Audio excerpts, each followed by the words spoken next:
अस्सलाम वालेकुम dear readers and listeners, क्या हाल चाल है। उम्मीद है सब खैरियत से होंगे, खुश होंगे।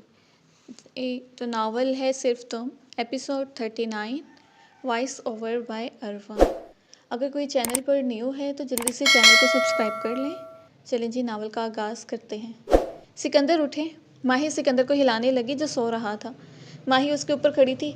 सिकंदर इसको देख रहा था। इतनी सुबह सुबह तुम उठ गई, खैर तो है? हाँ, मुझे भूख लग रही थी। माही, आजकल तुम्हें कुछ ज़्यादा भूख नहीं लगती? देखो तुम्हारा पेट बाहर आने लगा है, मोटी हो रही हो तुम। सिकंदर ने उस पर चोट की थी।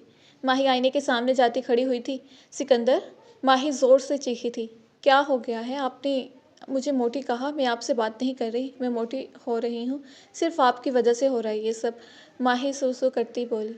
मैंने क्या कर दिया? अब आपने ही सब कुछ किया है। आप मेरे करीब ना आते और ना ये सब कुछ होता। माही गुस्से से बात को छुपा छुपा कर बोल रही थी। माही, मैं बात सही से कह देता हूँ, तुम झिझक रही हो तो। सिकंदर, आप बहुत ही बेशर्म हैं। इसमें ऐसी कौन सी बात है माही? तुम जैसी भी हो बहुत क्यूट हो। और सिर्फ मेरी ही हो, तुम मोटी हो पतली हो जैसी भी हो, मुझे कबूल हो। माही सिकंदर के सीने से लग गई थी। हरीम तैयार होती नीचे आई थी। सामने बैठे हैदर को देख वो छोटे छोटे कदम उठाते डाइनिंग टेबल के करीब कुर्सी खींचती आराम से बैठी थी। तभी हैदर की नज़रें एक मिनट के लिए भी उसकी तरफ नहीं उठी थी। शायद नाराज़गी जाहिर कर रहा था या फिर देखना नहीं चाहता था। हैदर! हरीम की आवाज़ अपने कान में सुनाई देती वो तिरछी नज़रें उसकी तरफ किए सवालिया नज़रों से उसे देखने लगा था, लेकिन कहा कुछ नहीं था। हैदर! दूसरी बार पुकारा, लेकिन फिर वही उसकी तरफ देखा, अपने मुंह से एक लफ्ज़ नहीं कहा। आप नाराज़ हैं? नहीं, मैं कौन होता हूँ नाराज़ होने वाला तुमसे? उसने अब जाकर एक सवाल का जवाब दिया था। आप मेरे शौहर हैं। नहीं, मैं एक दोस्त हूँ तुम्हारा। हैदर ने बात ही घुमाई थी। आप मेरे शौहर हैं, अच्छे से ये बात अपने दिमाग में बिठा लें। हरीम खड़ी होती उसके पास आकर बैठी थी। हैदर के खाने खाते हाथ एकदम रुके थे। उसको देखकर वो बोला, हरीम उठो यहाँ से और अपनी जगह पर जाकर बैठो। लेकिन मैं नहीं बैठूँगी। क्यों नहीं बैठोगी? क्योंकि आप बात नहीं कर रहे मुझसे। और क्या बात मुझे तुमसे करनी चाहिए? आप मेरी तरफ देखें। हैदर ने उसकी तरफ देखा था। आंखों में आंसू आए थे, जैसे अभी बाहर निकलने का मौका देख रहे हों। क्या है हरीम तुम्हें? खुद ही कहती हो करीब नहीं आओ। अब नहीं आ रहा, तुम्हें देख नहीं रहा, फिर भी तुम्हें मसला हो रहा है। आपने मेरी बात क्यों नहीं मानी? मुझे गुस्सा आ रहा था इसलिए कह दिया। गुस्से में तुम मुझे ये बोलोगी कि मुझे सिर्फ तुम्हारे जिस्म, तुम्हारे बदन से मोहब्बत है? हैदर ने तंज किया था। गलती से मुंह से निकल गया, जानबूझकर मैंने कुछ नहीं किया। लेकिन हरीम, तुम्हारी इस बात ने मुझे बहुत हर्ट किया है। आप मान जाएं, अब कभी नहीं बोलूँगी ऐसा। हैदर उसको देखने लगा था। ठीक है, मान गया, लेकिन अब तुम्हारे करीब नहीं आऊँगा जब तक तुम खुद नहीं कहोगे। हैदर वहाँ से उठते उसको उसकी कुर्सी पर बिठाए बाहर जाने लगा था। हरीम उसके हाथ को पकड़ कर रोक गई थी। हैदर रुख मोड़े उसे देखने लगा था, जैसे कह रहा हो, क्यों रोका मुझे? आप कहाँ जा रहे हैं? बाहर जा रहा हो। ऑफिस नहीं जा रहे आप? नहीं, आज नहीं, कल या परसों जाऊँगा, हैदर ने बताया। उसके लहजे में ऐसा कुछ था जिससे हरीम चुप हुई थी। आप नहीं जाएं बाहर? लेकिन क्यों? क्योंकि मैं कह रही हूँ। तुम्हारे कहने से क्या होगा फिर? सनान, मुझे बाहर जाना है। हाँ, तो कहाँ जाना है तुमने? मुझे पार्क जाना है, साथ वाले। लेकिन मैं तो ऑफिस जा रहा हूँ। तो आप क्यों जा रहे हैं ऑफिस? काम है हानिया मुझे। फिर मैं जाऊँ? हाँ, तुम जाओ, लेकिन जल्दी आ जाना, ओके? ठीक है, मैं जल्दी आ जाऊँगी। हानिया सन्नान से पूछती आज बाहर निकली थी, लेकिन इस बात से अनजान कि आज उसके घर से बाहर निकलना उसको किस मुसीबत में डाल सकता है। वो बिल्कुल अनजान थी। सन्नान भी ऑफिस में था, तभी उसको बोला था जल्दी आ जाना। हानिया भी बैठी ही हुई थी, तभी सामने से आते शान को देखकर उसके चेहरे की हवाइयाँ उड़ी थीं। शान शातिराना मुस्कुराहट सजाए उसके पास बढ़ रहा था, जबकि पीछे बाकी दो आदमी भी मौजूद थे। हानिया पीछे की जानिब जाती कि पीछे से दो आदमियों को देख खौफ आया था। हटो मेरे सामने से। वो उसको हटाने की कोशिश करने लगी थी। बुलबुल, काफ़ी दिनों बाद हाथ में लगी हो, क्या समझी मेरे हाथों से तुम बच जाओगी? तो बता दूं, आज तक शान के हाथ से कोई नहीं बच सका। तुम्हारी कीमत दी है मैंने, और मैं तुम्हें हासिल के बगैर कैसे छोड़ सकता हूँ? तुम वैसे दुबंग चीज़ हो। उसको ऊपर से नीचे गलीज नज़रों से देख, मुंह में उंगली डाले बाहर निकाले वो बोला था। हानिया को उससे घिन आ रही थी। हटो मेरे सामने से, जाने दो मुझे। कहाँ जाओगी हमसे बचकर? बिठाओ इसको गाड़ी में। दो आदमी उसको पकड़े आगे बढ़े थे। नहीं, मुझे कहीं नहीं जाना। सन्नान, वो ज़ोर से चीखी थी। तुम्हारा वो आशिक नहीं आएगा। सन्नान जो ऑफिस में बैठा था उसको घबराहट शुरू हुई थी। मोबाइल निकाले उसने, हानि का नंबर मिलाया था, लेकिन 2-3 कॉल पर भी कॉल नहीं उठाई गई थी। ये लो, तुम्हारे आशिक की कॉल आ रही है। शान खबासे से मुस्कुराते कॉल उठा गया था। कहो क्या मसला है? शान की आवाज़ सुनते वो पहचान नहीं सका था। तुम कौन हो?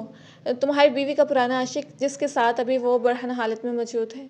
हानिया नफ़ी में सर हिलाने लगी, क्योंकि दो आदमी उसको पकड़े एक ने उसके मुंह पर हाथ रखा हुआ था। वो हाथ हटाकर चीखना चाहती थी, कहना चाहती थी ये सब झूठ है, लेकिन नहीं कह सकी।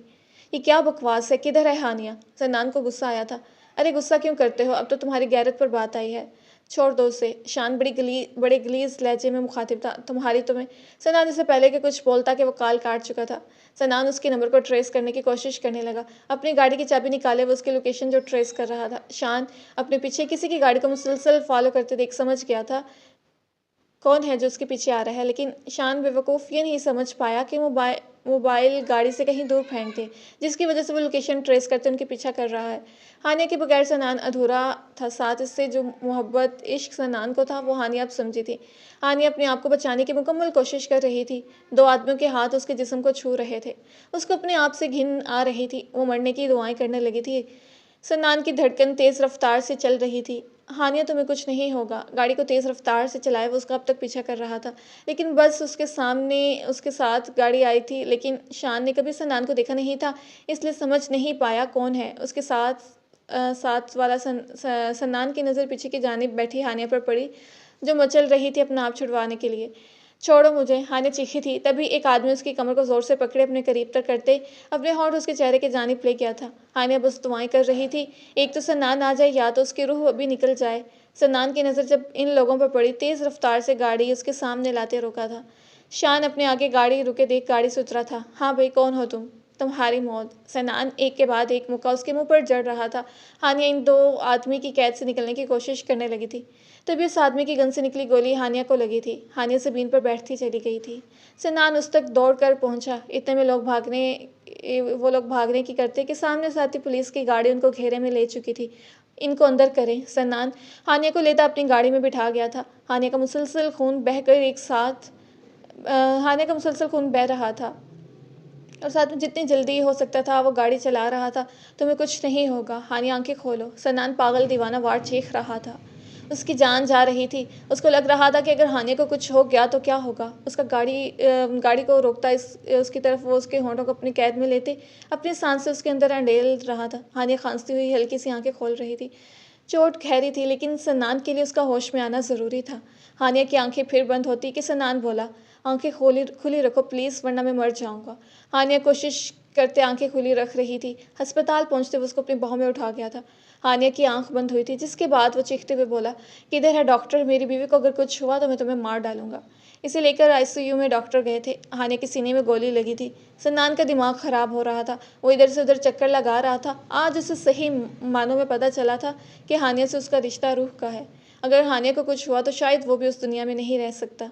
तभी डॉक्टर बाहर आते बोला, इनको अंडर ऑब्जर्वेशन रखा गया है, आप बस थोड़ा इंतज़ार करें। अगर हानिया को कुछ भी हुआ तो तुम मेरे हाथों मारे जाओगी। डॉक्टर डर कर पीछे हुआ था। देखिए सर, हम अपनी पूरी कोशिश कर रहे हैं, बाकी अल्लाह की मर्ज़ी। सिकंदर को कॉल करके सन्नान बता चुका था। सिकंदर, क्या हुआ है हानिया को? सिकंदर ने माही को सब बात बताई थी। इसी पर वो भी परेशान हुई थी। उसका दूसरा मंथ शुरू हुआ था। माही बैठी हिचकियाँ ले रही थी और सिकंदर से पूछ रही थी, सिकंदर, इस वक्त सन्नान को आपकी ज़रूरत हो कि आप वहाँ जाएँ? मैंने कहा है उससे, लेकिन वो मना कर रहा है। अब मैं क्या करूँ? क्यों मना कर रहा है वो? क्योंकि वो जानता है कि मेरी बीवी प्रेग्नेंट है। तुम्हें छोड़कर मैं बिल्कुल नहीं जाऊंगा। माही झेम से गई थी। सिकंदर, हमारा जो बेबी होगा उसका नाम मैं हसाम रखूंगी। बेटा नहीं, बेटी होगी। बेटा होगा, सिकंदर बोला। माही बोली, बेटी होगी, सिकंदर बोला। दोनों लड़ना शुरू हुए थे। अरे कोई बात नहीं, क्या पता दोनों ही हो, सिकंदर मजाक में बोला था, जबकि माही उसके सीने में मुँह छुपा गई थी। जारी है। जी तो रीडर्स, मिलते हैं आपसे नेक्स्ट एपिसोड में। अपना ख्याल रखिएगा और चैनल को ज़रूर सब्सक्राइब करते हुए जाएँ। अल्लाह हाफिज़।